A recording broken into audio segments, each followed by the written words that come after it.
Chegou a hora dos Saudades da Bola aqui no Ronda Geral, lembrando momentos marcantes do futebol. Vem pra cá, Fábio. Fala, Moab Augusto. O Fábio tá passando por fila de banco para trabalhar, mas ele passa de carro com vidro fechado, de máscara, óculos. A maior proteção possível. Daqui a pouco ele coloca plástico filme em volta do carro. Quando ele chegar no estacionamento da TV, para sair do veículo, vai dar trabalho. Eu vou vir já plastificado aqui, pedir para alguém girar depois assim para tirar, né? Um rolo de papel filme para enrolar, Fábio. É isso mesmo. Beleza? Moab. Tudo certo, e você? Tudo tranquilo, graças a Deus. Moab, daqui a pouco a gente vai lembrar um momento super bacana do futebol, não só pernambucano como brasileiro, mas antes eu queria dar uma notícia que é uma notícia desagradável. O presidente do Náutico, Clube Náutico Capibaribe, o Edno Melo, ele testou positivo. Edno Melo foi? Isso. Testou positivo para a Covid-19. A assessoria de imprensa do clube informou recentemente que ele teve diagnóstico positivo e ele está com alguns sintomas, embora esteja em casa, mas está sentindo alguns sintomas típicos da doença, espera não precisar ter que ir no hospital, mas até o momento está se tratando em casa. O médico, o Edno, que disse que vem respeitando a quarentena, mas ele é esposo de uma médica que está trabalhando durante esse período, e a gente estima as melhoras para o presidente Alvirrubro, que está nesse momento fazendo tratamento domiciliar. Notícia do nosso amigão Maciel Júnior. Bom, jornalista esportivo. A última notícia que eu tenho é do boletim de ontem, que ele segue na UTI de um hospital particular do Recife, ainda respirando com a ajuda de aparelhos, mas está num quadro estável, certo. Já um pouco mais adaptado ao respirador. Essa é a notícia do boletim de ontem, que foi o último que a família divulgou sobre o nosso amigo Maciel Júnior, grande comentarista e grande figura humana. Grande amigo. Já sai dessa, em nome de Jesus. Se Deus quiser, a gente está torcendo muito e orando por ele. Mas agora, falando de coisa boa, a gente vai falar do tetracampeonato mundial da seleção brasileira, mas não exatamente da campanha do tetra em si, Moab. A gente vai falar e relembrar para quem não se lembra, contar para quem não era nascido ainda, que essa campanha, a arrancada dela, começou aqui no Recife, né? Isso um ano antes, em 1993. Hoje a gente até ia dar saudades da bola para a torcida do Santa Cruz. O torcedor do Santa Cruz, me desculpe, vai ficar para amanhã, mas o motivo é muito nobre. Daqui a pouco a gente explica para você. Vamos mostrar esse jogo que foi no estádio do Arruda e teve o recorde de público que não foi batido até hoje do estádio. 96 mil pessoas no Arruda para assistir Brasil e Bolívia pelas eliminatórias da Copa do Mundo. Solta aí as imagens, meu amigo Erivelton. Olha aí, multidão no Arruda. O Brasil não vinha bem, entrou de mãos dadas numa corrente para que a seleção se recuperasse das eliminatórias. Vinha de uma derrota para a Bolívia e o jogo era novamente contra a Bolívia, no estádio do Arruda. Aí você já vê o primeiro gol da seleção. Bebeto começou a jogada, o goleiro deu rebote e Raí fez 1-0. Olha a comemoração do Bebeto, que coisa bonita. O segundo gol aí, Miller de cabeça. Mais comemoração. Ricardo Rocha aí botando moral no boliviano. Xerifão da zaga brasileira, né? Pernambucano Ricardo. Olha aí mais um. Bebeto. Bebeto que sempre se deu bem jogando no Arruda. Em 89 pela Copa América marcou 2 gols nesse jogo. Marcou 2 de novo. Aí o Branco. Cabeceio na bola. Certeiro. Já são 4-0. Não vamos perder a conta não, viu? Foi muito. Olha aí, grande Branco. Outro gol de cabeça do Ricardo Gomes, zagueirão que acabou não indo à Copa porque sofreu uma lesão, foi cortado. E aí o último gol do Brasil, roubada de bola, Bebeto tocou para Miller, que achou Bebeto de novo no meio da área. 6-0, meia dúzia. Para quem joga dominó foi uma buchuda, mano. Foi uma buchuda. Agora não só deu Bebeto não, viu? Rapaz. Nesse jogo... Deu Bebeto, claro, mas não só deu Bebeto, não. Não. Teve todos os personagens importantes, inclusive aquela imagem que você viu no início desse VT aí, da seleção entrando em campo, de mãos dadas, foi uma iniciativa de um cara com quem a gente vai ter o prazer de falar, né? Esse uma das do bigodão figuras, aí ele mesmo, esse do rapaz. Bigodão do cabelo grande. Olha que autoridade. Ricardo Rocha, que no ano seguinte se tornou um dos convocados para a Copa dos Estados Unidos, fez parte daquele elenco da conquista do tetracampeonato mundial. Já está aí para conversar com a gente, será? Alô, Ricardo Rocha! Alô, Moab, alô, Fábio, tudo bem? Rapaz, que satisfação. Agora eu vou até pedir uma cadeira para sentar, que eu fiquei emocionado. Grande Ricardo. Muito bem-vindo ao Honda, viu, Ricardo? Obrigado, eu que agradeço aí o carinho de todos vocês. Estava escutando vocês aí e fico feliz. Eu acho que realmente a grande arrancada, ela foi nesse jogo de Recife, Brasil e Bolívia. Ô, Ricardo, fala um pouco como foi o pacto de vocês, jogadores ali, antes de entrar de mãos dadas em campo, o que vocês conversaram naquele momento. Era uma fase difícil, que o Brasil tinha perdido lá em La Paz, né? E ali começou uma reação, mas teve muita da atitude dos jogadores ali, né? Muito, muito. Na realidade, a gente jogou no Rio, jogamos em São Paulo e Minas, e a imprensa fazendo a pressão para tirar o Parreira. E, claro, a gente estava... a gente não queria que o Parreira saísse. Então, o que é que aconteceu? A gente jogou em São Paulo, foi vaiado, em Minas vaiado, e quando foi em Recife, eu fiz um apelo como pernambucano, o apoio do torcedor pernambucano, o carinho, e isso aconteceu, graças a Deus. E foi realmente um jogo espetacular. E quando a gente estava no vestiário, eu conversei com os jogadores, que eu me lembrei de 83, eu ainda era um garoto, tinha 20 anos, quando a gente foi tri-supercampeão ganhando do Sport e do Náutico, que a gente entrou de mãos dadas, e aquilo ficou marcado na minha cabeça. 10 anos depois, viemos jogar em Recife, e eu conversei com os jogadores se a gente pudesse entrar de mãos dadas, e todos os jogadores aceitaram, e ali, aquelas mãos dadas, elas foram feitas em Recife, e ela foi até o final da Copa do Mundo de 94. Realmente foi uma coisa que aconteceu naturalmente, mas que marcou muito a nossa seleção. Depois de Ricardo Rocha ali naquela imagem, quem é que estava? Era Branco? Tinha Branco, né? Começou Mas o Raí logo puxando após, a fila, o capitão, depois de Ricardo. Depois de Ricardo Rocha, quem que vê aí nessa imagem, no arquivo? É o Branco, lateral esquerdo, exatamente. Muito bem. Ô, Ricardo, e falando agora da Copa do Mundo de 1994, o Brasil acabou se classificando, goleou esse jogo, depois ganhou do Uruguai lá no Maracanã. E na campanha em si, você teve a infelicidade de se machucar no primeiro jogo e ter que ficar assistindo. E como é que era? Como é que foi essa troca de papel dentro da Copa do Mundo a partir do momento da lesão? Bem, na realidade eu machuquei no primeiro jogo, joguei contra a Rússia, faltavam uns 20, 25 minutos para acabar o jogo, eu tive uma lesão no adutor. Fiz uma ressonância, claro, na época eu pensei que eu iria ser cortado.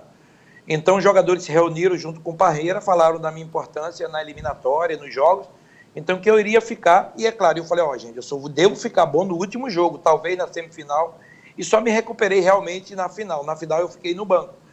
Mas como eu falei, eu acho que eu tinha um papel muito importante, o Zagallo e o Parreira conversaram muito comigo, falaram da minha importância, que eu tinha que ser tipo um elo entre os jogadores e eles, né?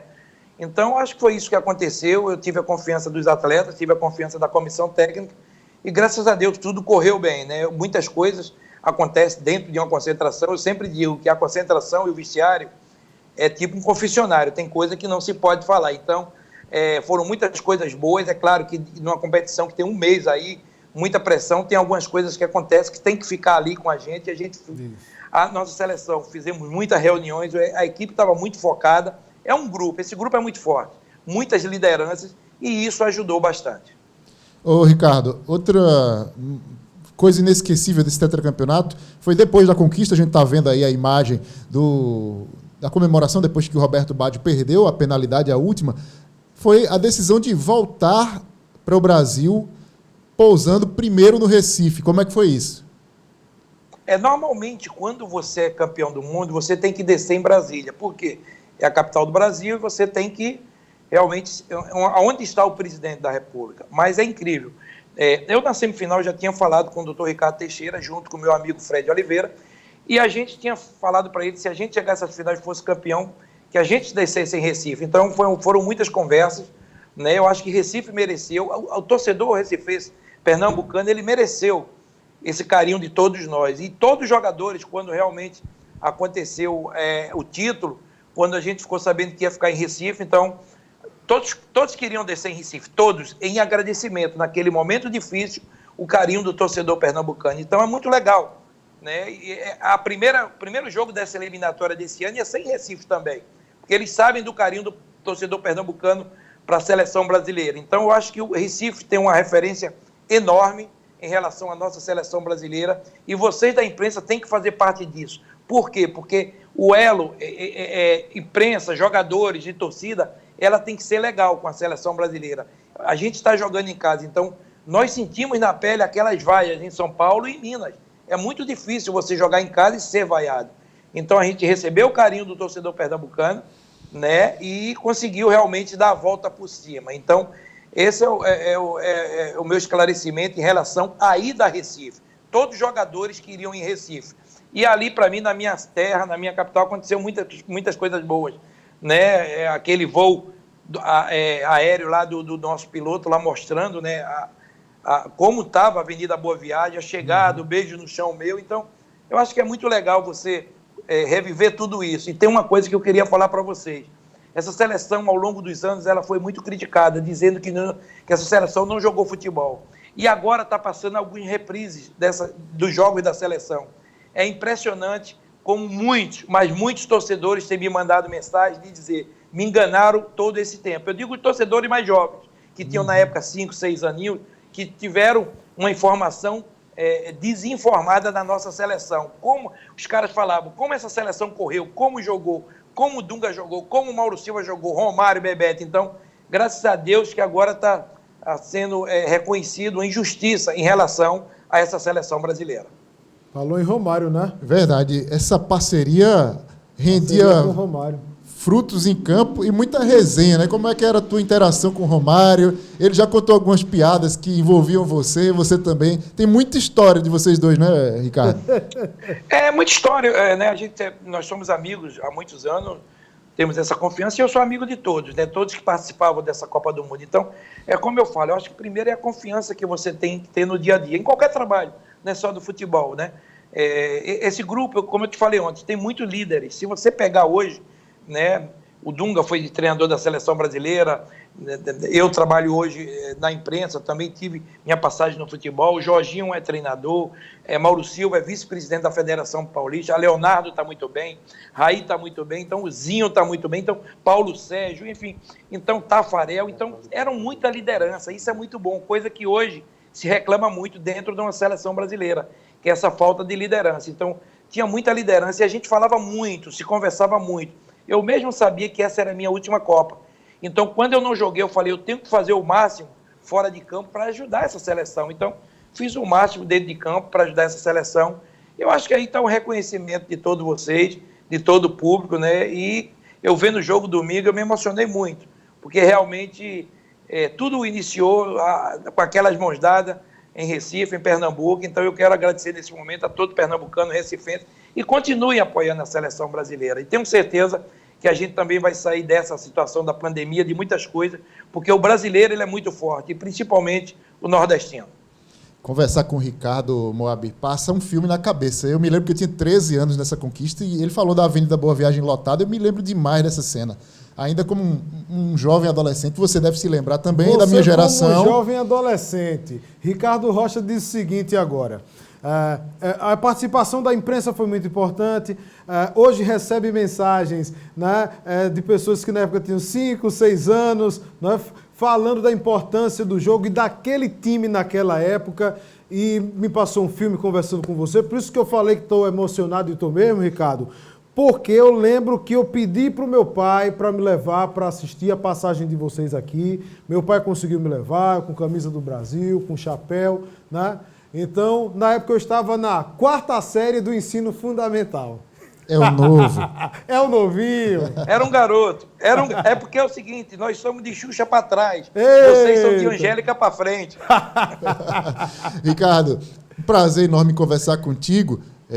Como eu disse, lembrei de tudo, da sua história também. Você teve passagem como treinador depois, treinou até o Santa Cruz, depois como dirigente, passou recentemente pelo São Paulo, agora está na imprensa esportiva. Queria que você terminasse com um recado para o torcedor, especialmente o torcedor pernambucano, no momento em que as pessoas estão passando por toda essa dificuldade, por toda essa fase complicada por uma pandemia que está assolando o mundo, né? E o Brasil também. Exatamente. Primeiro, agradecer a vocês pela entrevista e dizer, fiquem em casa. Esse que é o alerta que eu faço.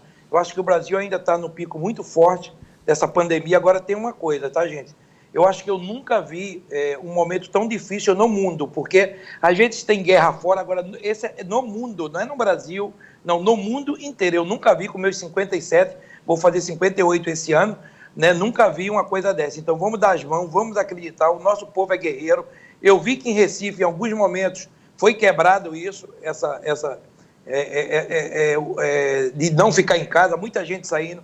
Gente, vamos aguentar um pouquinho, eu sei das dificuldades, eu acho que o governo, sim, tem que ter uma consciência também de começar a ter algumas liberações que se podem ter, sim, algumas liberações, já estamos quase com 45 dias aí, ou 45 dias, todo mundo já sem poder sair de casa, vamos continuar, mas que os nossos governadores, nosso presidente consigam aí ter um meio termo aí, para ter essa liberação pouco a pouco. Agora, consciência, gente, não vamos realmente, no dia que tiver liberação, todo mundo querer ir para a praia, hotéis, restaurantes, calma, o buraco é mais embaixo, a coisa é feia realmente, estão morrendo muita gente, né? E outra coisa, rapidinho, alguns campeonatos já se encerraram, eu vi hoje que o campeonato francês, ele não vai ter, o argentino também, mas isso não quer dizer que os nossos não vão ter, porque a gente começou agora, a Argentina tem um calendário europeu, o europeu ele acaba agora em maio, então se encerraram agora, então tem um pouco de paciência, Brasil é outro campeonato, são outras datas, mas eu espero e faço um apelo, fiquem em casa e que a gente consiga sair dessa, como sempre saímos, nós nordestinos, nós brasileiros, né? Porque eu acho que isso é bom para o mundo inteiro. Tá aí. Muito obrigado, Ricardo Rocha, mais uma vez. Ricardo Rocha, ó, abraço, muito obrigado, viu, por essa participação histórica aqui no Ronda Geral na TV Tribuna. Não, obrigado, um abraço a todos vocês e contem comigo. Estou muito feliz de participar com vocês, principalmente aí na minha terra, e eu já sempre falei, tanto pernambucano, recifense, podem contar comigo. Nós também estamos ajudando aí, é bom. Às vezes eu não gosto de falar muito, é a primeira vez que eu estou falando, nós estamos fazendo contribuição com cestas básicas, estou ajudamos esse mês de abril, vamos ajudar agora no mês de maio. Eu acho que é muito importante, né, a gente que tem uma capacidade maior, o que puder ajudar, vamos ajudar. Valeu, Ricardo Rocha. Ricardo Rocha já disse tudo, eu vou me embora, tá bom, Mab? Tá bom, mas rapaz, Fábio, acaba gente boa, fez parte da história da gente, de momentos históricos demais na nossa vida, nas nossas memórias, nas nossas lembranças. E das memórias de quem é mais velho que a gente, porque ele tem uma história no Santa Cruz, da década de 80. E agora participando, batendo esse papo legal aqui com a gente. Vê que beleza. Simplicidade, humildade acima de tudo, né? Mas rapaz, Fábio, eu não vou nem chutar a bola pra tu hoje, porque depois de Ricardo Rocha, se tu jogar a bola pra mim, for bater no escanteio... Não, eu vou pegar o lançamento ali avançado. Vai-te embora, depois deixa você vai me treinar. Valeu, Fábio.